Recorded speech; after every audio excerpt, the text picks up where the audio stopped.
दोस्तों, digital education के online platform पर आपका स्वागत है। देखिए, अपन पिछली क्लासेज में अपन किसान आंदोलन पढ़ चुके हैं, जो राजस्थान में किसान आंदोलन हुए थे। आज अपन पढ़ेंगे जो राजस्थान में जनजातीय आंदोलन हुए थे, उनकी बात करेंगे।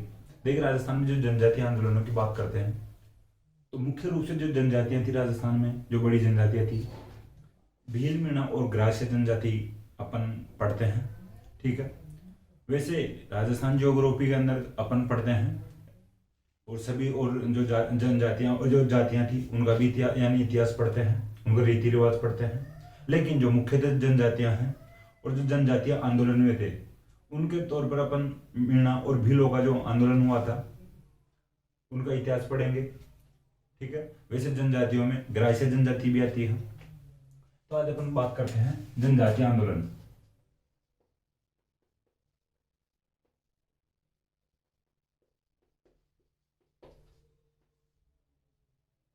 ठीक है।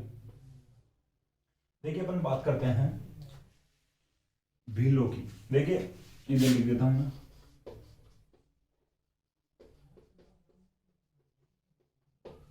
भील, मीणा और ग्रास्य, ये तीनों जनजातियां थी। ठीक है।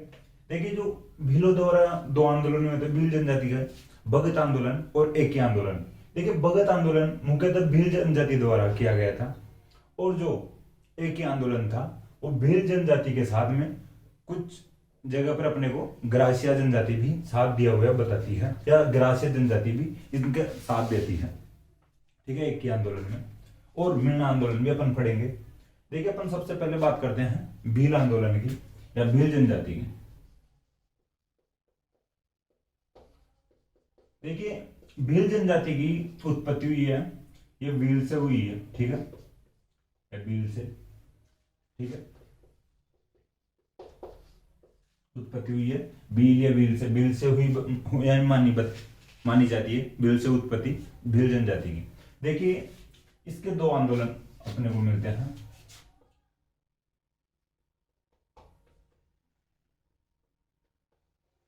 भगत आंदोलन और एकी आंदोलन। देखिए, भगत आंदोलन था पूर्ण रूप से भील जनजाति द्वारा किया गया था और ये भील, देखिए, मुख्यतः भील जनजाति द्वारा किया गया था एकी आंदोलन, बट कुछ यानी इसमें साथ दिया गया था ग्रास्य जनजाति द्वारा। ठीक है, लेकिन अपने को मुख्यतः मिलता है भील जनजाति द्वारा मिलता है। देखिए, भीलों के जो एक नेता हुए थे, ठीक है, गोविंद गिरी।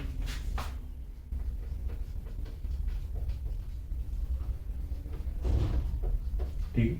देखिए, सूरजी भगत भी अपने को नाम मिलता है। ठीक है, सूरजी भगत। लेकिन मैं आपको बता देता हूं, सूरजी भगत थे वो गोविंद गिरी के शिष्य थे। ठीक है।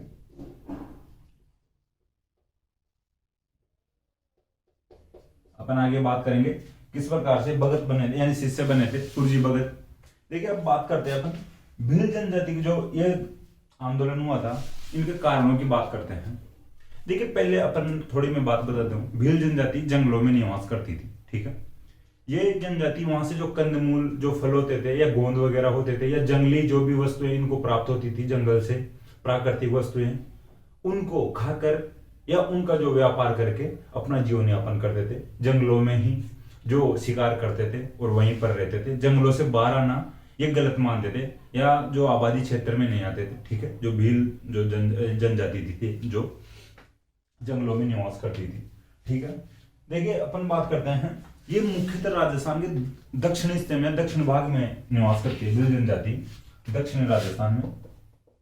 ठीक है, जैसे मेवाड़ है, वागड़ क्षेत्र है, सिरोही है, और उधर जो गुजरात का ईडर रियासतें हैं। ठीक है, सूंठ रियासत है, इधर लिख देता हूं।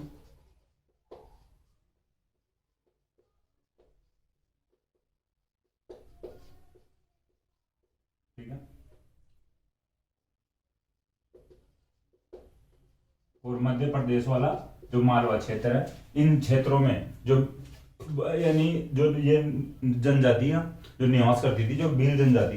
देखिए, ईडर और विजयनगर की भी अपने को जानकारी मिलती है। ईडर और विजयनगर में भी जो भील जनजाति निवास करती थी। देखिए सूत, ईडर और विजयनगर है जो गुजरात की रियासतें हैं, ठीक है। मालवा मध्य प्रदेश में, वागड़ मेवाड़ और सिरोही जो वाला क्षेत्र है ये राजस्थान का क्षेत्र है, ठीक है। देखिए अब इनकी बात करते हैं किस प्रकार से ये आंदोलन के लिए उग्र होते हैं लोग। देखिए भीलों के तो एक सेनापति होते थे जो राजस्थान की जो सेना होती थी, यानी महाराणा प्रताप जी की सेना होती थी, प्रताप की सेना, उसमें साथ दिए थे, ठीक है। भील बहुत ही सही थे उस समय, जंगलों पर अधिकार कर रखे थे, ठीक है। और जंगलों से जो भी वनस्पतियां वगैरह इनको मिलती थी उसी से अपना जीवन यापन करते थे। पूंजा भील का आपने नाम सबने सुना होगा, अपन पढ़ चुके हैं पहले, मेवाड़ का जो इतिहास पढ़े थे उस समय, ठीक है।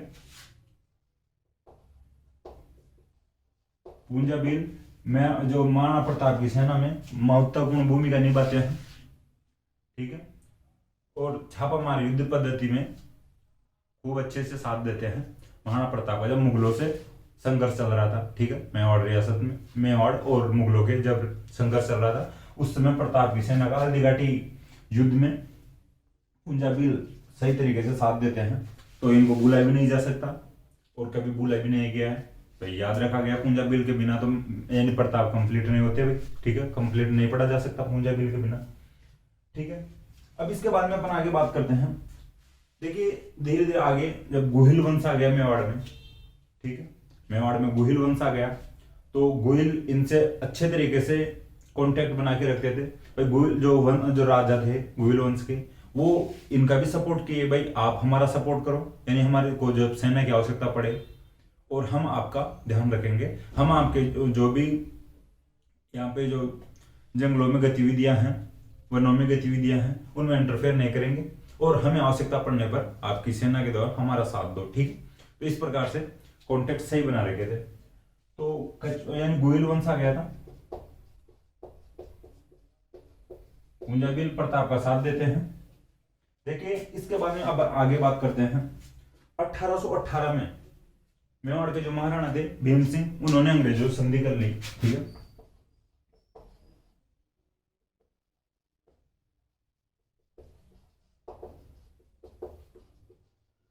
ठीक है, जो मेवाड़ के जो महाराणा थे भीम सिंह थे, 1818 में संधि कर लेते हैं अंग्रेजों से। देखिए जो मेवाड़ का जो प्रथम पीए था, पॉलिटिकल एजेंट था, अपन पहले भी बात कर चुके हैं, कर्नल जेम्स टोड था, ठीक है। देखिए अपन भीम सिंह के बारे में पढ़े थे कृष्णा कुमारी विवाद को लेकर, तो आप थोड़ा ध्यान रखना। हालांकि पिछली बार को ज्यादा यहाँ पर रायता बनाने की आवश्यकता नहीं अपने को, आपको थोड़ा मैं याद दिला देता हूँ बस। भीम सिंह 1818 में संधि कर लेते मेवाड़ की तरफ से अंग्रेजों से। मेवाड़ के जो प्रथम पॉलिटिकल एजेंट थे कर्नल जेम्स टोड बनाए गए थे। कर्नल जेम्स टोड को राजस्थान के इतिहास का जनक कहा जाता है, ये भी थोड़ा आप ध्यान रखना, क्वेश्चन बनता है भाई एग्जाम्स में।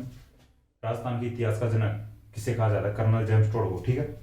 इसके बाद में अपन अब कारणों की बात करते हैं, आगे किस प्रकार से कारण बने थे आंदोलन के लिए, क्यों उग्र हुए थे जो ये भील थे, ये जनजाति वाले लोग थे, ठीक है। ये बेसिक लेवल था जो अपन जान लिए हैं। देखिए भीलों का मुखिया को कहते हैं गमेती,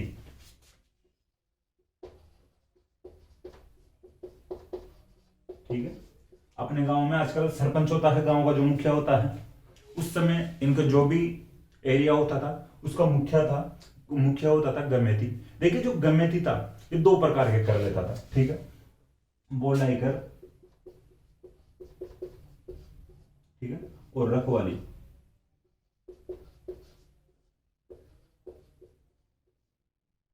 ठीक है। दो प्रकार के कर लेता था, बोलाई कर और रखवाली कर। देखिए जो बोलाई कर था ये राजमार्गों का कर था, ठीक है। राजमार्ग कर था, राजमार्ग एक मतलब सड़क का कर या यातायात का, यानी जो रास्तों का कर। रास्ता भाई आजकल तो यानी सड़कें होती है, उस समय तो इस प्रकार से राजमार्ग का मतलब सड़कें तो इतनी अच्छी कंडीशन में तो क्या ही होती होगी, लेकिन जो भी राजमार्ग यानी रास्ता एक प्रकार से आवागमन के लिए रास्ता होता था, उसका कर होता था, ठीक है, राजमार्ग का कर। रखवाली कर होता था गांव की सुरक्षा का कर,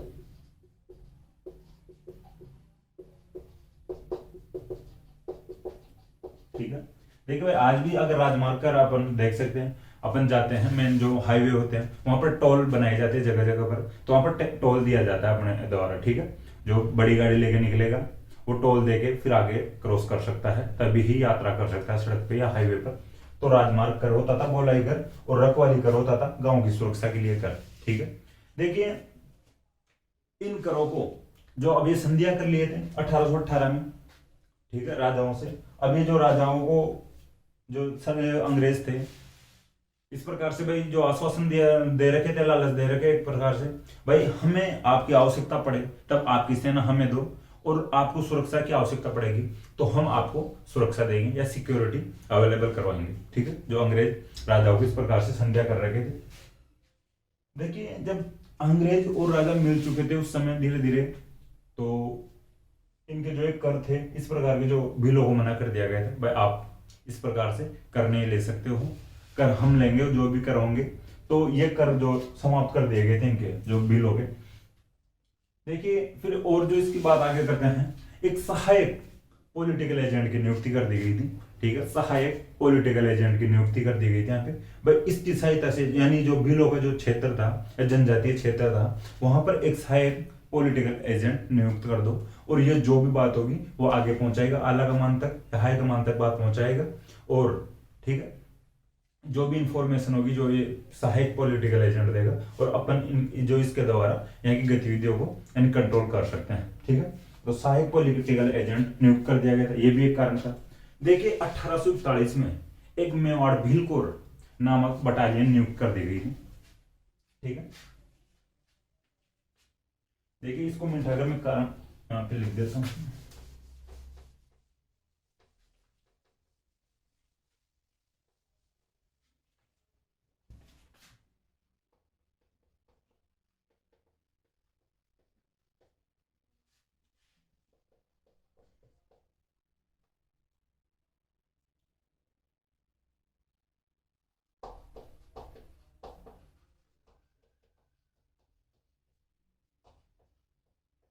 ठीक है, मेवाड़ भीलकोर एक बटालियन थी, ये 1841 में यहाँ पर नियुक्त कर दी गई थी कि भाई जो संधि कर चुके थे राजा, तो सहायता जो सेना सहायता होगी जो राजा अंग्रेजों को देंगे, अंग्रेज बदले में सुरक्षा देंगे, ठीक है।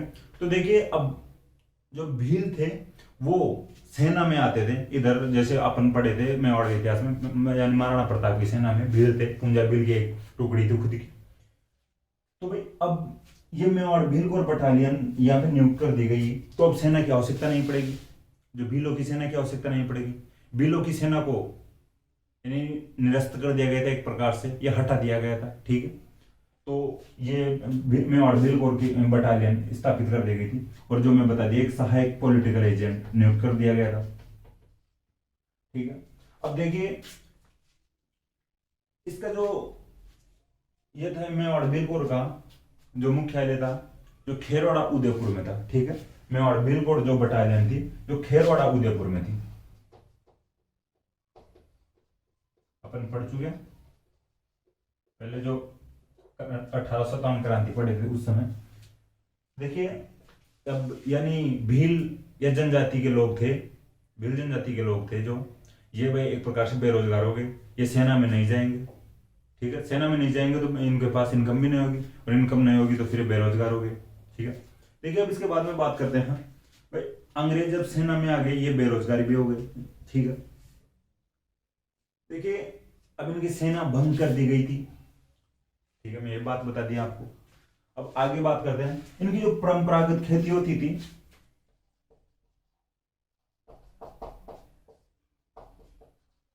ठीक है, इनकी परंपरागत कृषि जो प्रणाली होती थी उसको समाप्त किया जा रहा था इनका, ठीक है। देखिए वालराइन की परंपरागत कृषि अपन पढ़ते हैं, राजस्थान ज्योग्राफी में बात करते हैं।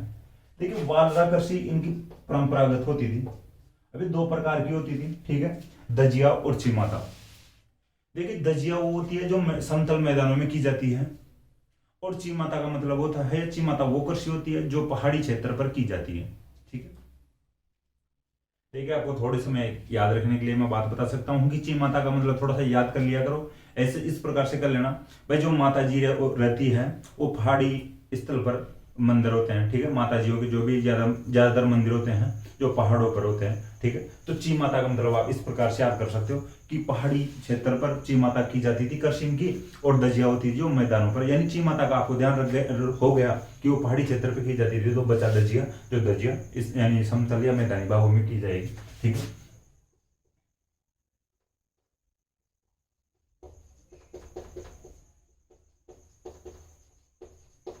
ठीक है, तो परंपरागत जो कृषि थी इसको भी समाप्त किया जा रहा था, ठीक है। जूमिन कृषि कृषि कहते थे इसको। इसलिए दो प्रकार की होती थी, ची माता और दजिया। ये जो जंगलों को जलाकर करते थे एक जगह, यानी एक साल एक जगह पर किए, एक जगह पर किए, फिर दूसरे जो फसल होगी उसको दूसरी जगह पर करते थे, जंगलों को जलाते थे। हालांकि इससे कुछ नुकसान भी होता था, ठीक है, लेकिन ये अपने परंपरागत तरीके मानते थे उसको। तो इससे भी इनका विरोध बढ़ने लग गया था, इसको समाप्त कर रहे थे जो ब्रिटिश सरकार वाले राजाओं के सहयोग से। देखिए इसके बाद में अपन बात करते हैं, वनाधिकार समाप्त कर दिए गए थे इनके। वनाधिकार जैसे इनको कीमती लकड़ियां मिलती थी जंगलों में, तो कीमती लकड़ियों को ये बेचते थे बाहर, उससे अपनी आजीविका चलाते थे, ठीक है। जैसे गोंद प्राप्त कर लिए, गोंद को बेच दिए, और भी जो नेचुरल जो भी खान पान वाली जो वस्तुएं मिलती थी इनको जंगलों से, उन जिनसे ये आजीविका चला सकते थे खुद खाकर और जो बाहर बेचकर, ठीक है। तो वनाधिकार समाप्त कर दिए गए थे, ठीक है। देखिए अब इसके बाद में आगे और बात करते हैं, जो इनसे बेगार भी करवाई जा रही थी, वह बेगार थोप दी गई थी इनके ऊपर, वह बेगार से भी ये परेशान हो रखे थे।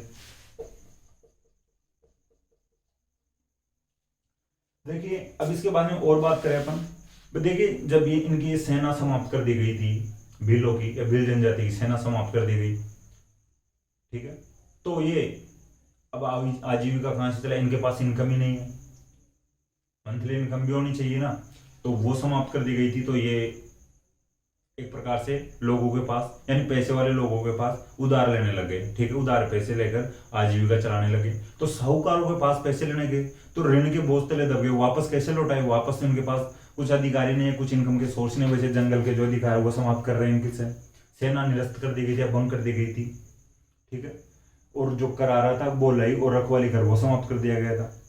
तो ये साहूकारों के जो ऋण के चंगुल में फंस गए थे, ठीक है, ये आप नोट कर लेना, साहूकारों के ऋण के चंगुल में फंस गए थे जो जनजाति के लोग थे, ये भी एक कारण था। देखिए अब इनका एक सामाजिक रीति रिवाज था, तो उसको भी समाप्त किया जा रहा था, ठीक है, राजाओं और जो ब्रिटिश सरकार के सहयोग से जो इनका जो सामाजिक रीति रिवाज थे उनको समाप्त किए जा रहे थे, उनको जो समाप्त कर दिया गया था। देखिए हालांकि कुछ जो यानी सामाजिक कुरीतियां होती है उनको समाप्त किया जाना बहुत जरूरी है भाई। कुछ सामाजिक कुरीतियां वर्तमान में आज तक भी चली आ रही है, जो बैकवर्ड एरिया है ग्रामीण क्षेत्र में, ठीक है, तो उन कुरीतियों को समाप्त किया जाना भी जरूरी है। देखिए लेकिन उस समय जो भील जनजाति के लोग थे या जनजाति वाले लोग थे, जंगलों में रहते थे, इस प्रकार की जो यानी इनकी ये तो सामाजिक रीति रिवाज मानते थे उनको। तो एक इनके जो सामाजिक कुरीति के प्रकार में थी डाकन प्रथा, ठीक है। देखिए डाकन प्रथा का मतलब मैं आपको बता दूं, हालांकि सब लोग जानते होंगे कि इनके जो समाज में या इनके जो क्षेत्र में कोई बीमार हो जाए या कोई किसी की मृत्यु हो जाए, तो ये इस प्रकार से आरोप लगा देते थे कि एक महिला पर आरोप लगा देते थे, ठीक है, कोई भी जो महिला हो उसको टारगेट बना लेते थे कि इस महिला की वजह से हमारे बच्चे की बीमारी हुई है, या हमारा जो भी कोई इंसान जो मरा है या कोई भी व्यक्ति मरा है इस महिला की वजह से मरा है, ठीक है, किसी भी महिला के ऊपर आरोप लगाकर उसको डाकन घोषित कर देते थे। और यानी अगर ज्यादा मामला बढ़ जाता था तो उस महिला को मार तक देते थे, ठीक है। तो डाकन प्रथा एक प्रकार से कुरीति थी, लेकिन ये अपनी सामाजिक रीति रिवाज मानते थे, ठीक है। देखिए जो 1853 में जो मेवाड़ के महाराणा स्वरूप सिंह थे, उन्होंने इस प्रथा पर रोक लगाई थी, ठीक है।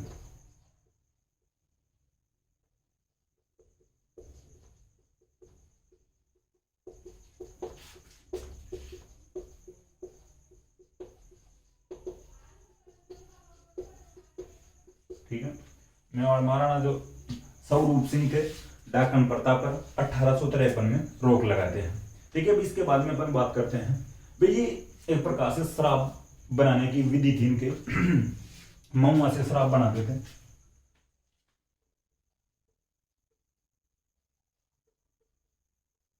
ठीक है, अभी महुआ से शराब बनाकर पीते थे, एक प्रकार से नशा करते थे। शाम को पार्टी वार्टी भी तो चाहिए भाई सबको।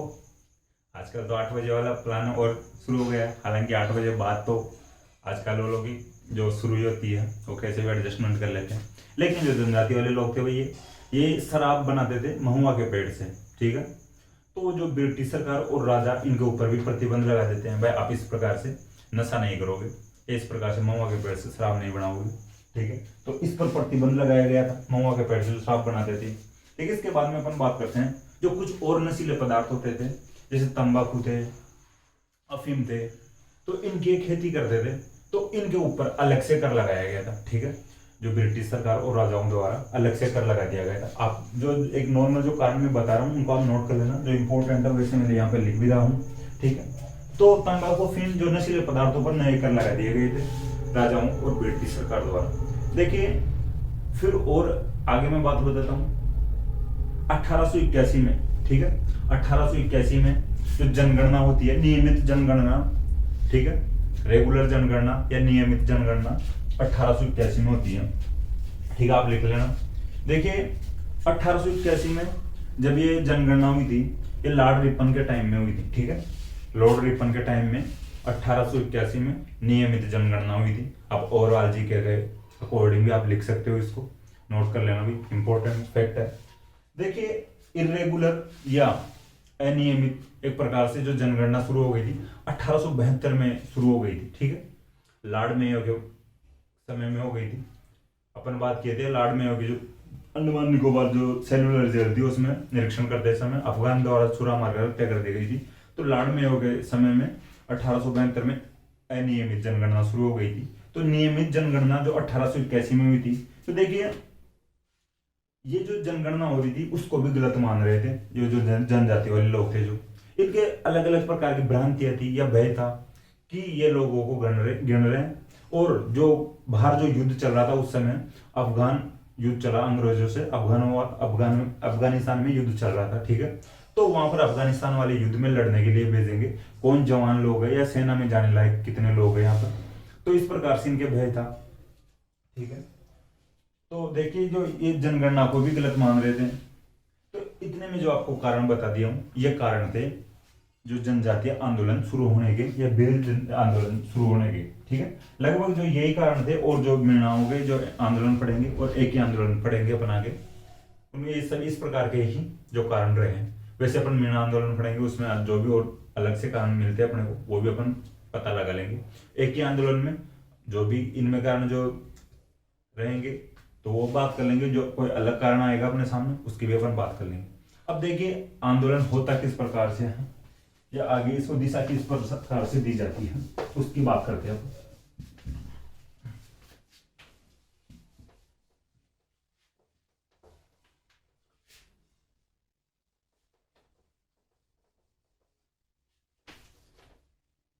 देखिए जो गोविंद गिरी थे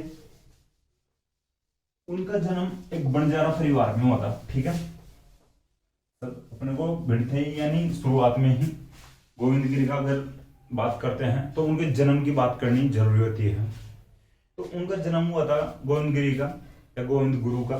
देखिए आप गुरु भी लिख सकते हो, गिरी भी मान सकते हो, लेकिन आपको नहीं पड़ेगा, आपको ऑप्शन में दिखाई देगा। ठीक है, देखिए वेदसा गांव था डूंगरपुर में, वहां के बंजारा परिवार में इनका जन्म हुआ था।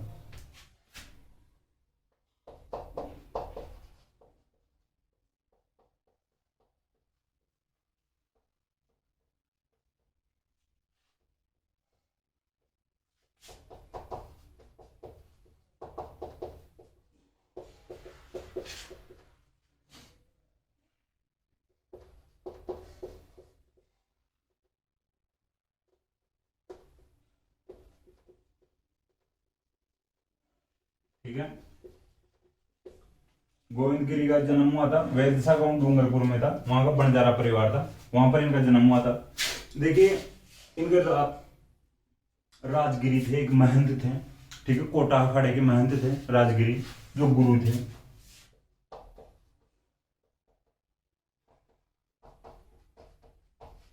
ठीक है। ठीक है, राजगिरी महंत थे, कोटा अखाड़े के महंत थे, ये गोविंदगिरी के गुरु थे। देखिए अब ये गुरु जी से शिक्षा लेते रहते थे, गोविंदगिरी राजगिरी से शिक्षा लेते थे, शिष्य बन गए, एक प्रकार से चेले बन गए। तो इनकी देखिए शुरुआत में ही या जीवन के शुरुआती चरणों में शादी होने के बाद में, ठीक है, शादी होने के कुछ दिनों बाद में ही या कुछ समय बाद में ही इनकी पत्नी का निधन हो जाता है। ठीक है, गोविंदगिरी की पत्नी का निधन हो जाता है। तो ये देखिए फिर आगे चलकर साधु का वेश धारण कर लेते हैं, साधु बन जाते हैं, सांसारिक मोह माया को त्याग कर साधु बन जाते हैं, एक प्रकार से प्रवचन देने लग जाते हैं, जनता के बीच में जाकर सत्संग वगैरह कर लिया करते थे। तो ये एक धूना डाल लेते हैं, ठीक है, और निशान कहते हैं झंडे को। देखिए इनका जो सफेद झंडा था, जो शांति का प्रतीक था, भाई ये थोड़ा ध्यान रखना, आगे भी पढ़ेंगे अपन। ठीक है, शांति का प्रतीक था सफेद झंडा, ये धूना डाल लेते हैं और जो निशान बना लेते हैं अपना, जो झंडा सफेद झंडा था इनका। देखिए इनके जो चेले होते थे, ये जो अब धूना डाल लिया यहाँ पर, जो इनके यानी देखिए गोविंदगिरी के गुरु थे राजगिरी, ठीक है, इनके बाद में जो ये खुद गुरु बन जाते हैं या खुद एक प्रकार से भाई धूना डाल लेते हैं, साधु बन जाते हैं, खुद का जो डिपार्टमेंट खोल लेते हैं, खुद की कोचिंग खोल लेते हैं एक प्रकार से। तो यहाँ पर लोगों को बुलाया करते, सत्संग वगैरह कर लिया करते थे। ठीक है, तो यहाँ पर जो इनके पास भक्ति के लिए जो चेले या शिष्य आते हैं या इनके भक्त आते हैं, तो इनके भक्त जो इनके जो शिष्य होते थे या इनके जो चेले होते थे वो भगत कहलाए थे। ठीक है, गोविंद गुरु के शिष्यों या चेलों को भगत खाना कहा जाने लगा था। देखिए अब बात करते हैं सुरजी भगत की। देखिए सुरजी भगत की भी इन्हीं में से एक थे, जो भीलों में से एक थे। तो सुरजी भगत इनके एक चेले थे। ठीक है, वो मुख्यतः इनके पास आया जाया करते थे, हर प्रकार के जो सेमिनार होते थे उनमें भाग लिया करते थे। ठीक है, तो भाई टीचर के पास भी जो भी आता है सबसे ज्यादा लगाव रखता है, वो उसका प्रिय हो जाता है एक प्रकार से। ठीक है, तो अच्छा शिष्य बन जाता है। तो सुरजी भगत भी इनके शिष्य थे। ठीक है, तो आप यहाँ ध्यान रखना। तो फिर यह आंदोलन आगे चलता है और इस आंदोलन में सुरजी भगत गोविंदगिरी के सहयोगी बनते हैं। आप लिख सकते हो सुरजी भगत थे जो भील आंदोलन में गोविंदगिरी के शिष्य यानी सहयोगी बनते हैं। देखिए अब आगे बात करते हैं। अब ये बातचीत करने लगे, सत्संग वगैरह करने लगे, सेमिनार करने लगे। अब बात यानी बारी आ रही थी या समय आ रहा था, भाई भीलों को या भीलों की जो जनता थी या भीलों के जो लोग थे उनको किस प्रकार से कंट्रोल किया जाए। डायरेक्ट तो कंट्रोल नहीं कर सकते भाई जनजाति वाले लोगों को, आज भी कोई सरकार डायरेक्ट कंट्रोल नहीं कर सकती जनजाति वाले लोगों को, कुछ ना कुछ रणनीति अपनानी पड़ती है। देखिए जो गोविंदगिरी थे भीलों का नैतिक व आध्यात्मिक उत्थान करते हैं। ठीक है, नैतिक और आध्यात्मिक उत्थान करते हैं।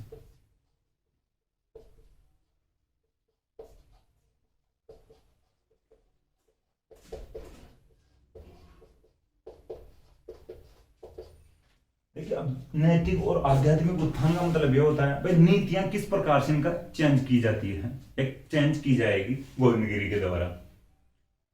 ठीक है, और जो आध्यात्म का मतलब यही है भाई पिछले समय से इनके माइंड में क्या चल रहा है और जो इनके माइंड सेट को कैसे बदला जाए। ठीक है, इनकी जो माइंड में क्या भरा हुआ है, ये अपने अधिकारों को लेकर किस प्रकार से चिंतित रहते हैं या किस प्रकार से उग्र हो सकते हैं, उस उग्रता को कंट्रोल या नियंत्रित किस प्रकार से किया जाए। तो गोविंदगिरी नैतिक और आध्यात्मिक उत्थान करते हैं भीलों का। देखिए गोविंदगिरी प्रवचन देते हैं इनको कि आप जगह जगह पर यानी जो मूर्ति पूजा पर विश्वास मत करो, एकेश्वरवाद को मानो। ठीक है, इवन दुनिया में ईश्वर एक ही है, तो एकेश्वरवाद को अपनाने के लिए है गोविंदगिरी इनको एक प्रकार से समझाते हैं। ठीक है, तो एकेश्वरवाद की तरफ बढ़ाने के लिए कदम उठाते हैं गोविंदगिरी। देखिए इसके बाद में अपन बात करते हैं कि गोविंदगिरी इनको समझाते हैं कि आप जो शुरू से चोरी डकैती करते आ रहे हो, लूट मार करते आ रहे हो, जंगलों में शिकार करते हो, तो चोरी डकैती मत करो, ठीक है। चोरी डकैती छोड़ने के लिए सलाह देते हैं भी लोग, गोविंद गिरी। इसके बाद में अपन बात करते हैं शराबबंदी की। गोविंद गिरी इनको समझाते हैं कि आप जो शराब बनाकर पीते हो या महुआ के पेड़ से आप नशा करते हो, तो शराबबंदी की जानी चाहिए, ठीक है। हालांकि शराबबंदी भाई कभी भी शायद नहीं की जाएगी, आगे भी नहीं हो पाएगी, गवर्नमेंट भी नहीं चाहती इसके लिए कि भाई शराबबंदी की जाए। और चाहे कुछ मिले ना मिले लोगों को, लेकिन पीने वाले लोगों को शराब जरूर मिलनी चाहिए। 8 बजे बंद हो चाहे 5 बजे ठेके बंद हो। अगर दिन में 2 बजे के लिए बोल दे गवर्नमेंट कि ठेके 2 बजे बंद होंगे, हम सब काम छोड़ जाने के 12 बजे आके लाइन में लग जाएंगे लोग, ठीक है। तो गोविंद गिरी इनको समझाते हैं भी लोगों, भाई आप शराबबंदी पर ज्यादा ध्यान दो, सामाजिक कुरीतियों को कम करो, या सामाजिक कुरीतियों को बिल्कुल छोड़ दिया जाए, ठीक है। जैसे डाकन प्रथा थी, इस प्रकार की जो और भी कुरीतियां चल रही है उनको समाप्त किया जाए, ठीक है। बंद करवाने के प्रयास किए थे गोविंद गिरी ने। इनकी जो सामाजिक कुरीतियां थी उनको देखिए, एक बंदा डायरेक्ट बंद तो या समाप्त तो नहीं करवा सकता है भाई। आज अपन किसी कुरीति को लेकर किसी समाज की या समाज विशेष की कोई भी एक प्रथा चल रही हो, अपन डायरेक्ट मना नहीं कर सकते हैं। लोग खूब आंदोलन, यानी आंदोलन तो क्या ही है, खूब बड़ी बड़ी मीटिंगें करते हैं समाज वाले, उस दहेज प्रथा को समाप्त किया जाए, ये नहीं किया जाए, वो नहीं किया जाए, डीजे बंद किया जाए, बाजा बंद किया जाए। लेकिन वो जनता के ऊपर होता है बंद क्या होता है, क्या करना है, क्या नहीं करना है, ठीक है। एक बंदा कुछ ही नहीं कर सकता। दहेज है, दहेज भी डायरेक्ट है, जब जनता खुद नहीं सोचेगी तब तक बंद नहीं हो सकता, ठीक है। जनता को खुद को आगे आना होगा। तो ये सामाजिक कुरीतियों को समाप्त करने का प्रयास करते हैं गोविंद गुरु या गोविंद गिरी। देखिए अब आगे बात करते हैं गोविंद गिरी स्वामी दयानंद सरस्वती के क्लोज में थे, ठीक है, या गोविंद गिरी स्वामी दयानंद सरस्वती से प्रभावित हुए थे। तो आप नोट कर लेना, गोविंद गिरी स्वामी दयानंद सरस्वती से प्रभावित थे। देखिए आदिवासियों को हिंदू धर्म में वापस लाने के लिए या हिंदू धर्म में रखने के लिए इन्होंने भगत पंथ की स्थापना की थी, ठीक है। भगत पंथ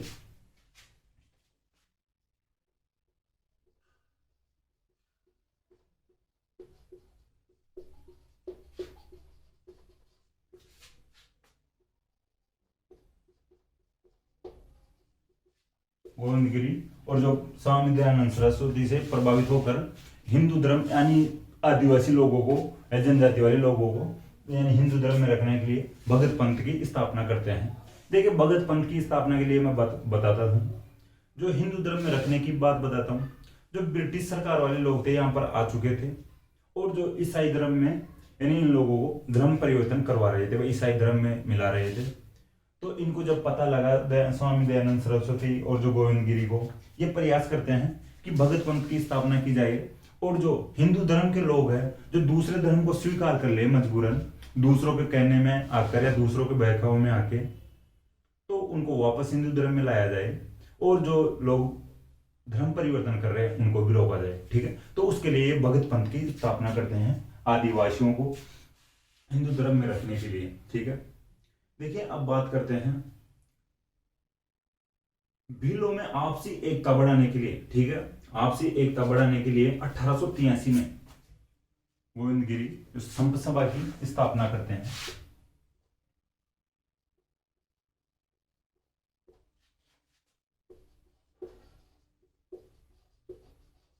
देखिए संप का मतलब मैं थोड़ा सा शाब्दिक अर्थ बता देता हूं, आपसी प्रेम में होता है, ठीक है। आपसी प्रेम होता, प्रेम भाव व्यवहार। तो 1883 में भीलों की आपसी एकता को बढ़ाने के लिए संत सभा की स्थापना करते हैं। देखिए जो बांसवाड़ा जिला है, वर्तमान में बांसवाड़ा है, वहां पर 1903 में जो संत सभा का एक सम्मेलन बुलाया जाता है, ठीक है। तो वहां पे स्टार प्रचारक या सेमिनार के जो आयोजक होंगे गोविंद गिरी होंगे, और 1903 में एक संत सभा का आयोजन बुलाया जाता है, सम्मेलन बुलाया जाता है,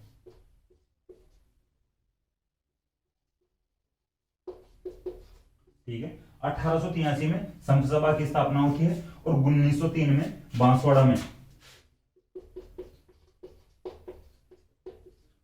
में संत सभा का जो यानी सम्मेलन बुलाया जाता है। देखिए अब मैं बात बताऊं, अम्बादरा गांव, बांसवाड़ा में अम्बादरा गांव पड़ता था उस समय। देखिए जो वो जगह थी भाई, वो गुजरात और राजस्थान के बॉर्डर पर पड़ती थी, ठीक है। जो अम्बादरा गांव की जो मानगढ़ पहाड़ी थी, या मानगढ़ पहाड़ी है, राजस्थान और गुजरात वाले बॉर्डर पर पड़ती है। जो सूंत वाला एरिया जो मैंने इधर बताया था आपको, सूंत और राजस्थान के जो बॉर्डर पर पड़ती है अम्बादरा गांव की मानगढ़ पहाड़ी, तो वर्तमान में बांसवाड़ा में आती है। तो आप थोड़ा ध्यान रखना, यहाँ पे लिख देता हूं।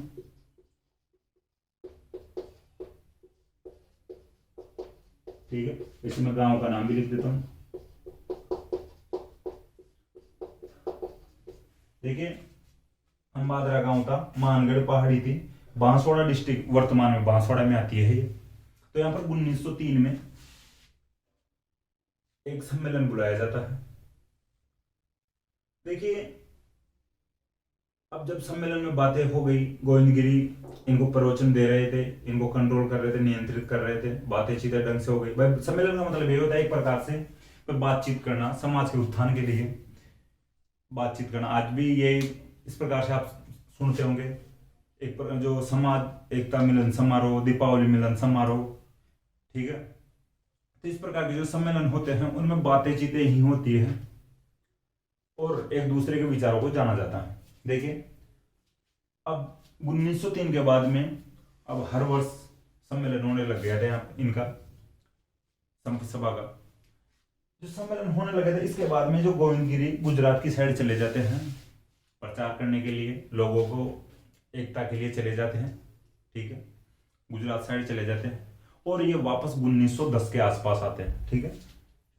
1910 के आसपास वापस आते हैं और 1910 में आकर वापस ये भी लोगों या आदिवासियों को पुनः जुटाते हैं, या ये संत सभा थी इसका पुनः इसको संगठित करते हैं।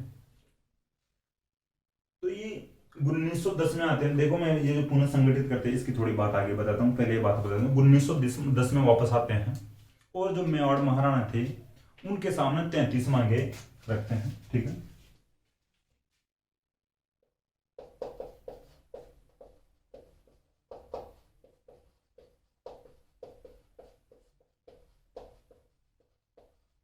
ठीक है, मेवाड़ महाराणा के समक्ष 33 मांगे रखते हैं 1910 में। देखिए मेवाड़ महाराणा की तरफ से इस ओर कोई ध्यान नहीं दिया गया था, ठीक है। जो सरकार के सामने मेवाड़ सरकार है, मेवाड़ महाराणा या ब्रिटिश सरकार मान लो, ब्रिटिश सरकार के अंदर में उस समय जो राजा थे भाई संध्या हो चुकी थी, तो ये 33 मांगे रखते हैं, भाई हमारी मांगे हैं, इन मांगों को आप पूरा कर दीजिए और हमारी तरफ से आंदोलन नहीं किया जाएगा, हम और फिर किसी प्रकार की डिमांड नहीं करेंगे फालतू की। लेकिन कोई भी फर्क नहीं पड़ता है, या महाराणा ने या सरकार ने किसी प्रकार से ध्यान नहीं दिया। अब देखिए 1911 में भगत पंत को गोविंदगिरी पुनः संगठित करते हैं, ठीक है। जो गोविंदगिरी थे भगत पंत को 1911 में पुनः संगठित करते हैं। भाई ये इनकी और कोई नहीं ध्यान दिया गया था, तो फिर वापस आंदोलन की तो बातें करेंगे, भाई आंदोलन करने के लिए तैयार होंगे, तैयार करेंगे जनता को। तो 1911 में भगत पंत को पुनः संगठित करते हैं। देखिए 1913 में भीलों द्वारा वापस मानगढ़ पहाड़ी पर यानी प्लानिंग की जा रही थी 1913 में मानगढ़ पहाड़ी पर कि वापस अपन सम्मेलन करेंगे, ठीक है। तो देखिए जो 1913 में, देखिए अगर मैं 1911 बोल दूं तो गलत है, लेकिन 1913 की बात बता रहा हूँ। 1911 में तो पुनः संगठित किया था इन्होंने भगत पंत को। 1913 में मानगढ़ पर वापस सम्मेलन के लिए तैयारियां कर रहे थे, मानगढ़ पहाड़ी पर जो अम्बादरा गांव में पड़ती है। अब लोग ये जो किसान यानी जनजाति वाले लोग थे, भील थे, अब अलग अलग प्रकार के हथियार लेकर जाए। भाई जो मैं आपको बता दिया, भील से इनकी उत्पत्ति हुई है, उसका अर्थ होता है तीर, ठीक है। भील का अर्थ होता है, ठीक है। देखिए अब इनके जो हथियार रखना तो स्वाभाविक सी बात है, इनकी उत्पत्ति इसी प्रकार से मानी जा रही है। तो ये हथियार रखते थे, जंगल में शिकार करते थे, हथियारों से ही तो करेंगे शिकार भी। तो अब देखिए, अब आज भी अपन कोई सम्मेलन में जा रहे हैं तो तैयार होके जाएंगे। अगर अपने हाथ में सीधी सी बंदूक दिखाई दे रही है, किसी को तो पूछेंगे ना भाई क्यों जा रहे हो, क्या करोगे करोगे। तो कुछ जो खुरापाती भील थे वो बोल ही देते हैं, अपन भी आज जाते जाते डायरेक्ट प्रॉपर जवाब तो नहीं दे पाते हैं, और मजाक में और कुछ बोल जाते हैं हम, यानी जा रहे हो और कहीं पे होते हैं और बोल और कुछ जाते हैं, हम तो वहां पे जा रहे हैं, ये करने जा रहे हैं, इस प्रकार से जा रहे हैं, उसके पास जा रहे हैं, उससे मिलने जा रहे हैं, ठीक है, चाहे जा रहे हो कोई धार्मिक काम में हो, ठीक है।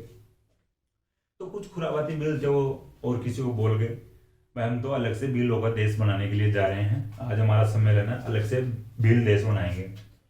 तो इन लोगों को लगा, जो और जो थे सरकार में जो शामिल लोग थे, उनको लगा यार ये तो पता नहीं कुछ कर सकते हैं, हथियार है इनके पास, सम्मेलन वगैरह करते रहते हैं आजकल, गोविंदगिरी जी इनके साथ लगे हुए हैं, सुरजी भगत लगे हुए हैं साथ में इनके।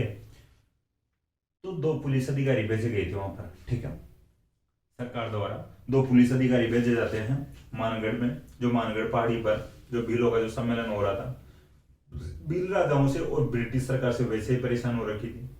देखिए एक गुल मोहम्मद नामक पुलिस अधिकारी और उनके साथ एक और पुलिस अधिकारी था, पुलिस जो सेना के जो पुलिस वाले थे, ठीक है, सैनिक थे, तो वो अधिकारी हो सैनिक हो, गुल मोहम्मद नाम था, तो वो तो मारा जाता है यहाँ पर, ठीक है, भील इनको मार देते हैं, दोनों पुलिस वालों को या दोनों सैनिकों को मार देते हैं, सॉरी एक सैनिक को मार देते हैं और एक भाग जाता है वहां से जान बचाकर, थोड़े बहुत कपड़े वपड़े आते हैं उनके भीलों को, उनके जो एक पुलिस वाले के, लेकिन वो बचकर भाग जाता है और गुल मोहम्मद मारा जाता है, ठीक। ये सैनिक था भाई, सरकार की तरफ से था गुल मोहम्मद, तो ये मारा जाता है, और जो एक जो सैनिक था वो घायल होकर भाग जाता है या घायल हो जाता है, ठीक है। अब देखिए, अब ये एक सैनिक तो था जो घायल हो जाता है और भाग जाता है बचकर, वो पूरी बात जाकर जो सरकार को बताता है, ब्रिटिश सरकार को बताता है, राजाओं को बताता है, भाई यहाँ से हमें तो ऐसे भगा भगा के मारा और दोनों को ढंग से पीटा और एक तो काम आ गया, ठीक है, गुल मोहम्मद तो गुल हो गया, बत्ती गुल हो गई उसकी तो, और मैं बचकर जैसे तैसे भाग कर आया हूँ, ठीक है। अब इसके बाद में जो राजा और जो ब्रिटिश सरकार थी ये भी ज्यादा ही आक्रोशित हो गई थी, ये गुस्सा, भाई हर किसी को आ ही जाता है गुस्सा, भाई अपने कैंडिडेट को कोई मार दे तो गुस्सा तो जाहिर सी बात है, गुस्सा तो आएगा। तो अब होता है मानगढ़ हत्याकांड, जिसको जाना जाता है राजस्थान का जलियांवाला बाग हत्याकांड, ठीक है, जलियांवाला हत्याकांड के नाम से जाना जाता है।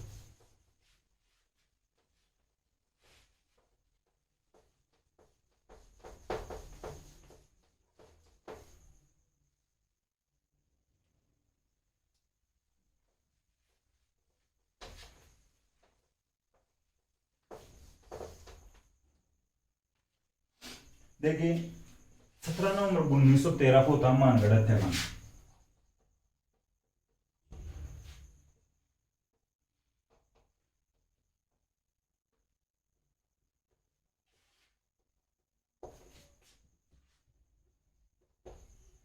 ठीक है, 17 नवंबर 1913 को होता मानगढ़ हत्याकांड।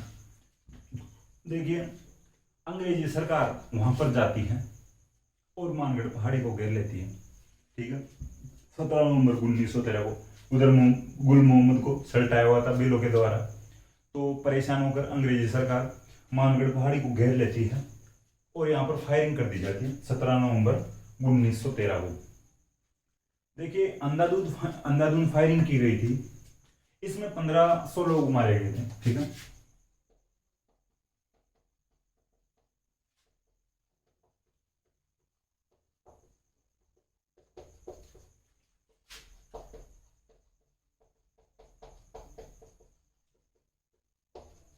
ठीक है, 1500 लोग शहीद हो जाते हैं, आंकड़ा मिलता है यहाँ पे 1500 लोगों का शहीद होने का। देखिए इसको राजस्थान का जलियांवाला कांड कहा जाता है, ठीक है।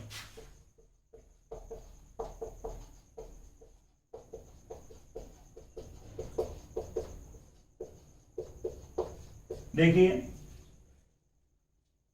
1919 में जलियांवाला बाग हत्याकांड होता है, 13 अप्रैल 1919 को, ठीक है। लगभग 6 वर्ष पहले जो ये मानगढ़ हत्याकांड हो गया था, जलियांवाला बाग हत्याकांड से 6 वर्ष पहले, 1913 या 1913 से 1919, लगभग 6 साल का अंतर आता है। लेकिन बाद में जाकर जब सरकार मानगढ़ हत्याकांड की तरफ तो ज्यादा ध्यान ही नहीं दे पाती है और कागजों में ही लिपापोती करके इसको दबा दिया जाता है। लेकिन जब पंजाब वाला जलियांवाला हत्याकांड हुआ, उसकी तुलना फिर बाद में जाकर मानगढ़ को भी उठाया गया, एक घटना को भी वापस याद किया गया कि इस प्रकार का जो हत्याकांड हुआ था, जो राजस्थान में एक मानगढ़ नामक या मानगढ़ पहाड़ी पर या अंबादरा नामक गांव पर, ये गांव में हुआ था। ठीक है, तो फिर तुलना की गई जलियांवाला बाग हत्याकांड से जो मानगढ़ हत्याकांड है। ठीक है, तो राजस्थान का जलियांवाला कांड कहा जाता है मानगढ़ हत्याकांड को, जो 17 नवंबर 1913 को हुआ था, और जो पंजाब वाला जलियांवाला कांड हुआ था 1919 में हुआ था। देखिए उसके ऊपर तो फिल्म भी बनी थी भाई, सरदार उधम सिंह, विक्की कौशल की मूवी थी, अच्छी थी, देखना आप अगर टाइम मिले तो कभी। देखिए अब जो गोविंद गिरी थे उनको गिरफ्तार कर लिया गया था।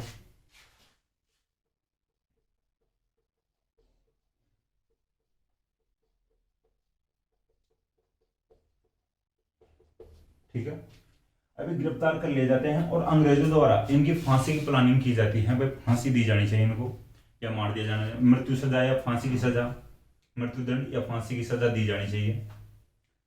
देखिए फिर इनको लेकिन फांसी नहीं दी गई थी, मृत्युदंड नहीं दिया गया था, और कुछ लोगों ने बताया कि भाई ठीक है फांसी तो मत दो।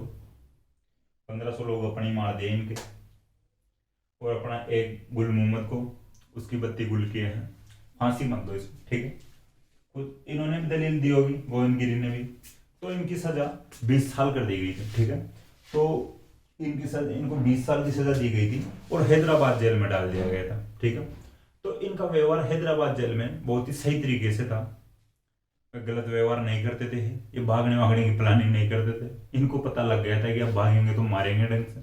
पहली बात तो ये फांसी की सजा को टाल के 20 साल की सजा कर दी है, भागने वाला तो कोई कदम उठा ही नहीं सकते अपन, तो अच्छे से व्यवहार करते हैं, प्रवचन वर्चन यानी प्रवचन दे दिया करते होंगे, सेमिनार लगा दिया होंगे, करते होंगे उस समय।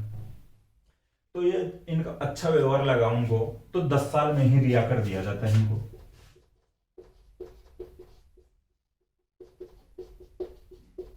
ठीक है, 10 वर्ष बाद रिहा कर दिया गया था, और इनसे जो कागजों यानी कागज पर लिखवाया गया था, स्टाम्प पर लिखवाया गया था, भाई आप अब कभी भी इस प्रकार की गतिविधि नहीं करोगे। ठीक है, देखिए तो ये गोविंद गिरी थे, ये खुद ही माफी मांग लेते, कोई दिक्कत नहीं, मैं कुछ ही नहीं करूंगा, अब आगे से इस प्रकार के किसी भी आंदोलन में भाग नहीं लूंगा, मेरे को मेरा ढंग से जीवन जी लेने दो, और मुझे ठीक है रिहा करते हो तो बहुत अच्छी बात है, और मैं आगे से किसी भी आंदोलन में ध्यान नहीं दूंगा या भाग नहीं लूंगा। तो देखिए एक गांव पड़ता है गुजरात में, काम्बिया। ठीक है, तो देखिए अब आप नोट कर लेना इस बात को, गोविंद गिरी ने अपना शेष जीवन जेल से रिहा होने के बाद गुजरात के काम्बिया गांव में बिताया था। ठीक है, गोविंद गिरी ने अपना शेष जीवन काम्बिया गांव जो गुजरात में पड़ता है वहां पर शांतिपूर्वक तरीके से बिताया था, आप नोट कर लेना। देखिए गोविंद गिरी का जो झंडा, सफेद झंडा था, मैं आपको बता दिया वो शांति का प्रतीक था, आप नोट कर सकते हो इस बात को भी। देखिए जो मैं बता रहा हूँ इस कारण वगैरह, ये कारण ऑब्जेक्टिव एग्जाम्स में नहीं पूछते भाई इस प्रकार के, लेकिन जो मेंस में जो लिखित एग्जाम आते हैं, आरएस मेंस आता है, इन एग्जाम्स में जो कारण पूछ सकते हैं 5 नंबर में, तो उन एग्जाम्स में लिखना पड़ता है। ठीक है, तो आप किसी प्रकार से आप ध्यान रख सकते हो, आपकी जिम्मेदारी है वो किस प्रकार से आप याद रखते हो, आप लिखते हो किस प्रकार से नोट करते हो। ठीक है, देखिए कारणों के लिए इतना टाइम इसीलिए लगाया जा रहा है, कारण भी बता रहा हूं मैं। ये सफेद झंडा है, देखिए गोविंद गिरी का सफेद झंडा का ऑब्जेक्टिव क्वेश्चन नहीं बन सकता भाई, फिर भी मैं लिखा रहा हूं, तो ये मेंस वाले एग्जाम्स में लिखने के लिए आवश्यक होते हैं। ठीक है, 50 शब्द कैसे करने होते हैं वो अपने को पता है, खुद को लिखने होंगे, आप खुद की जिम्मेदारी, आप किस प्रकार से तैयार करते हो। तो गोविंद गिरी का जो सफेद झंडा था वो शांति का प्रतीक था, मैं आपको शुरुआत में बता दिया। देखिए जो मानगढ़ जो पहाड़ी पर एक मेला लगता है मार्गशीर्ष पूर्णिमा को, ठीक है, यहाँ पे लिख देता हूँ।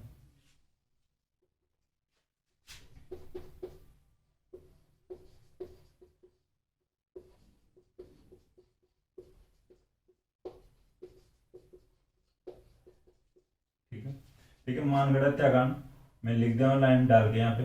मानगढ़ में मार्क्सिस्ट पूर्णिमा को मेला लगता है। मार्क्सिस्ट पूर्णिमा को भीलों की याद में, ठीक है, मानगढ़ पहाड़ी पर जो मेला लगता है।